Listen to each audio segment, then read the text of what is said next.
বন্ধুরা, তোমরা কেমন আছো? আশা করি সবাই ভালো আছো। দেখো, আমি আজকে একটা নতুন জায়গায় এসেছি। কি সুন্দর একটা গ্রামের দৃশ্য দেখো। এখানে চারিদিকে খালি তাকালে সবুজ আর সবুজ। এখানে বিশেষ কিছু চাষবাস ছিল না, শুধু একটা কফি চাষ ছিল। তো কফিগুলো হয়নি, শুধু কফি গাছগুলোই দেখা যাচ্ছে। আর ওই দূরে দেখছিলাম কেউ বস্তায় কিছু ভরছিল, তো ওদেরকেও একটু তুলে নিলাম। তো দেখলাম হ্যাঁ, বস্তায় কিছু চুরি করে নিচ্ছিল। তো ওখান থেকে আমি চলে এলাম মানে পাশে আর একটা জায়গা, ওইখানে দেখছিলাম একটা দূরে দেখো ইটভাটা দেখা যাচ্ছে। সেরকম চাষবাস ছিল না, বাট যেদিকেই তাকালে খালি সবুজ আর সবুজ।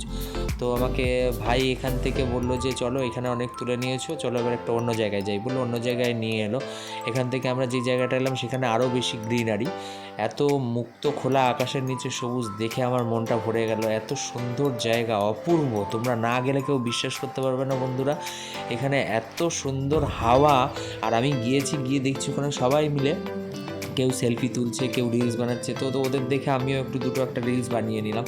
আমি ভাইকে বললাম একটু ক্যামেরাটা ধরতে, দিয়ে আমি দুটো রিল বানিয়ে নিলাম। এই ভিডিওটা অনেক দিন ধরে ছাড়বো করে ছাড়া হয়নি। তারপরে আমি আর ভাই মিলে একটু ছবি তুললাম। ছবি তুলে ওখান থেকে আমরা বেরিয়ে এলাম। তো বন্ধুরা, তোমরা জানিও এই দৃশ্যটা কেমন দেখতে লেগেছে। দেখা হবে পরের ভিডিওতে। টাটা।